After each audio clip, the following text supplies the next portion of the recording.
Hello everyone, welcome to my channel and welcome back to my another new blog. আমি সুদীপা নিয়ে এসেছি নতুন একটা ব্লগ ভিডিও তোমাদের সামনে। তো আমার ভিডিওতে সবাইকে অনেক অনেক ওয়েলকাম। যেদিনকার ব্লগটা শেয়ার করছি সেদিনটা ছিল 25শে আগস্ট 2024।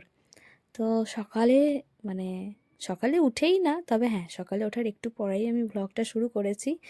তো এখন মা দেখছি ঠাকুরকে ওই যে ধূপ দেখানো, ঠাকুরকে ফুল দেওয়া, জল মিষ্টি দেওয়া, এই সমস্ত কিছু করছে। তো মা রান্নাঘরে তারপরে তুলসী তলায় দিয়ে আবার ধূপকাঠিটা নিয়ে আসছে আমাদের ঘরে, যেখানে ঠাকুর রয়েছে সেখানে সামনেই রেখে দেবে। মা একটু ধীরে সুস্থেই কাজকর্ম আজকে করছে, কারণ মাকে আজকে আমি রান্না থেকে ছুটি দিয়ে দিয়েছি। মাঝে মধ্যেই আমি মাকে রান্নার থেকে ছুটি দিই, কারণ মায়ের তো কষ্ট হয়। তো মা তো ওইদিকে ওই রকম কাজকর্ম করছে, মানে ঠাকুরের কাজকর্ম, আর আমি এদিকে এসেছি আলু ভাজা করতে। হ্যাঁ, নেড়ে চেড়ে একদম সেদ্ধ করতে অল্প আঁচে, মানে সিমে দিয়ে গিয়েছিলাম। তো সেটাই দেখে গেলাম আলু ভাজা মুড়ি খাওয়ার জন্য। তো এটা খাওয়ার পর এদিকে আমি পেঁয়াজ নিয়ে বসে পড়েছি। না, এটা খাওয়ার জন্য নয়, এটা মাথায় দেওয়ার জন্য। মাঝে মধ্যেই আমি একটা তেল বানাই, যার জন্য পেঁয়াজটাকে ঘষে পেঁয়াজের রসটা বের করি। মানে তেল ঠিক নয়, এটা মাথায় দেওয়ার জন্য একটা জিনিস তৈরি করি। পেঁয়াজ ঘষে পেঁয়াজের রসটাকে বের করে, আর আমার তো বাড়িতেই অ্যালোভেরা গাছ আছে, তো অ্যালোভেরাটাকেও আমি দিয়ে দিই, একদম ডাইরেক্ট অ্যালোভেরা, কোনো জেল আমি ইউজ করি না। আর কয়েক ফোঁটা নারকেল তেল দিয়ে সেটা কিছুক্ষণ ওটাকে মেখে মানে রেখে দিই, চুলের গোড়ায় গোড়ায় মেখে কিছুক্ষণ রাখার পর, মানে ওই আধা ঘন্টা থেকে 1 ঘন্টা রাখার পর তারপর আমি স্নান করে নিই। তাতে কি হয়, চুলের খুশকি দূর হয়, চুল পড়া রোধ হয়, আরও অনেক কিছুই হয়, মানে চুল গজায় ছোট ছোট। আমি প্রচুর উপকার পেয়েছি। তবে এই কাজটা আমি একমাত্র গ্রীষ্মকালেই করতে পারি, শীতকালে আমার পক্ষে করা পসিবল হয় না। এখন তোমরা দেখতে পাচ্ছ এই যে আমি গাজর আর ক্যাপসিকাম নিয়ে বসে পড়েছি, আর পিছনে মা আর ভাইজি যাওয়া আসা কাজকর্ম করছে। আসলে আমি যে রান্নাটা করব সেটার জন্য কাটাকুটি আমিই শুরু করে দিয়েছি, কারণ আমি রান্না করলে কাটাকুটি থেকে শুরু করে বাটা থেকে সমস্ত কিছু আমি নিজে করতেই পছন্দ করি। অন্য কারোর কোনো কাজ আমার পছন্দ হয় না। আমারও মনে হয়, মানে আমিও মনে করি যে এক এক রকম সবজি কাটাতে এক এক রকম টেস্ট হয়, এটা আমার ব্যক্তিগত ধারণা। যাই হোক, তো আমার যা যা কিছু লাগছিল সেগুলো আমি কেটে নিয়েছি। শুধু কিছু বাটার থাকলে সেটা আমি মাকে বলি বেটে দিতে। তবে কাটার ব্যাপারটা আমি দেখি, কিভাবে কাটবো কীরকম করব সেটা পুরোটাই আমি, আর ধোয়াধুয়ি কিছুটা আমি করি, বাকিটা মা করে। তো আমি যেটা রান্না করব সেটাকে গরিবের বিরিয়ানি বলাই চলে। কেন গরিবের বিরিয়ানি বলছি সেটা পুরো ভিডিওটা দেখলেই বুঝতে পারবে।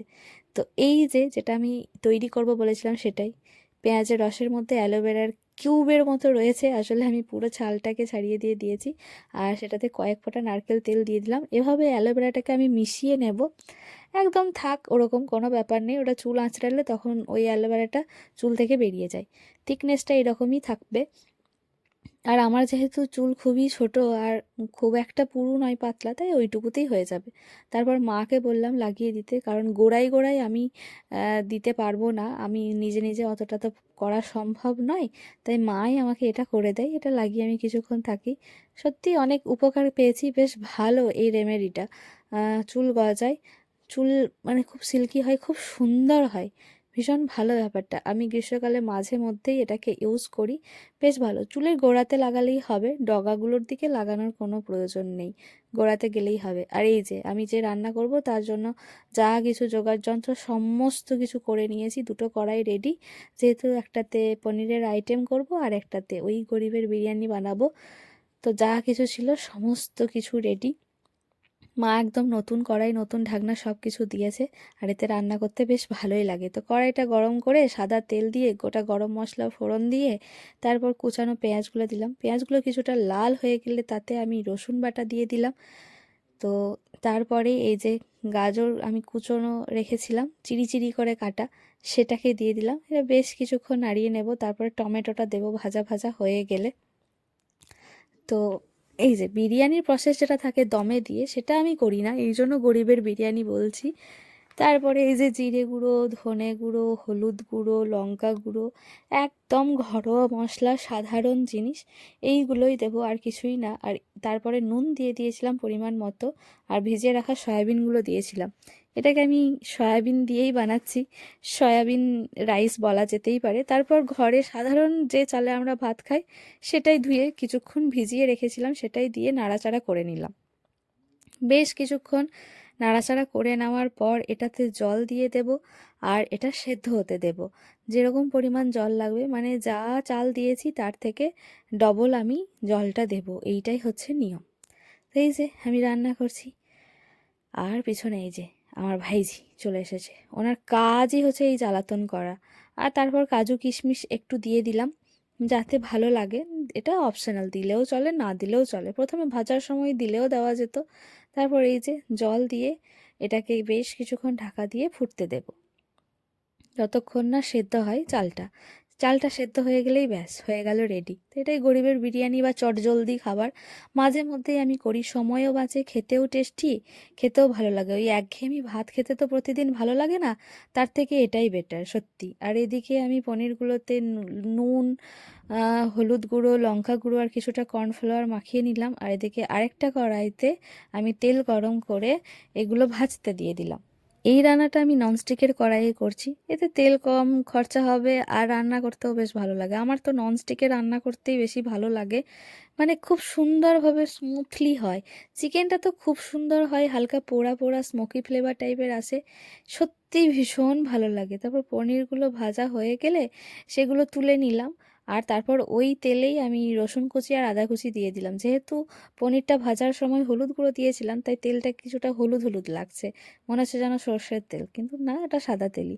তারপর কিউব করে রাখা পেঁয়াজগুলো দিয়ে দিলাম। আর এই দিকটাতে না আমি কিছুটা গোটা মানে গুঁড়ো গরম মশলা আর হচ্ছে গিয়ে ঘি দিয়ে একটু ঢাকা দিয়ে দিলাম, গ্যাসটা অফ করে দিয়ে, যাতে ফ্লেভারটা ঢুকে যায়। মানে ওটা চালটা সেদ্ধ হয়ে গিয়েছে বেশ ভালো। তারপরে আমি কিউব করে রাখা গাজর ক্যাপসিকাম দিয়ে দিলাম আর কিছুটা লঙ্কা দিয়ে দিলাম, আবার কিউব করে রাখা টমেটো দিয়ে বেশ কিছুক্ষণ নাড়ানো। পুরোটা লাল হতে দিলে হবে না, কালো কালো হতে দিলেও হবে না, হালকা একটু ভেজে নিলেই হবে। তারপরে পরিমাণ মতো নুন দিয়ে দিলাম। এগুলো দেখে তোমরা কি বুঝতে পারছো আমি কি বানাচ্ছি? তারপরে এই যে লঙ্কা গুঁড়ো দিলাম, আর এই যে tomato sauce, soya sauce, vinegar, এই সমস্ত কিছু দিয়ে দিলাম। দেখে তোমরা এবার আশা করি বুঝতেই পারছো আমি কি করতে চলেছি। তারপরে এই যে কর্নফ্লাওয়ারের জলটাও দিয়ে দিলাম গ্রেভিটাকে গাঢ় করার জন্য। হ্যাঁ হ্যাঁ, আমি এটা চিলি পনির বানাচ্ছি। তারপর ভেজে রাখা পনিরগুলো দিয়ে একটু হতে দিলাম, দুটোই এখন দমে হচ্ছে। এই তো এটা পুরো হয়ে গিয়েছে, আমার দুটো রান্নাই রেডি। আর এই ছিল আজকের ভিডিও, তোমাদের কেমন লেগেছে অবশ্যই জানিও। দেখা হবে আবার নতুন কোনো একটা ভিডিওতে, ততক্ষণ টাটা। আর যাওয়ার আগে অবশ্যই আমার ভাইজির ওপিনিয়নটা শুনে যেও, কারণ আমি কিছু রান্না করলে আগে ওকেই খেতে দিই। রাধে রাধে, দেখা হবে পরের কোনো ভিডিওতে। ভালো খেতে, কতটা ভালো, কি বটে, কি বটে? চাউমিন, বিরিয়ানি, চাউমিন বটে, এটা কি বিরিয়ানি? বিরিয়ানি লয়, পোলাও, পোলাও লয়, ওই হলো আর কি, মানে সয়াবিন পোলাও আর কি। এটা কি, এটা এটা বলতো, কি চিলি পনির, চিলি পনির, হ্যাঁ। মুখে কি ভরেছিস? সয়াবিন। ভালো খেতে, কোনটা বেশি ভালো খেতে? এইটা ভালো, এইটা ভালো, দেখি এইটা ভালো লিখি। ও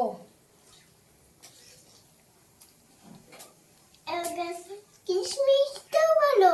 ও না না, বিরিয়ানিটা ভালো না পনিরটা ভালো? বিরিয়ানি ভালো না পনির ভালো? পনির ভালো। ও খেলা, আর ছবি তুলতে হবে না বাবা। বাবা তোর বাবা, তোমার বাবা, আমার বাবা এখানে নাই খেলে।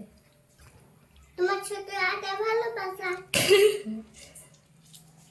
তোর নাই।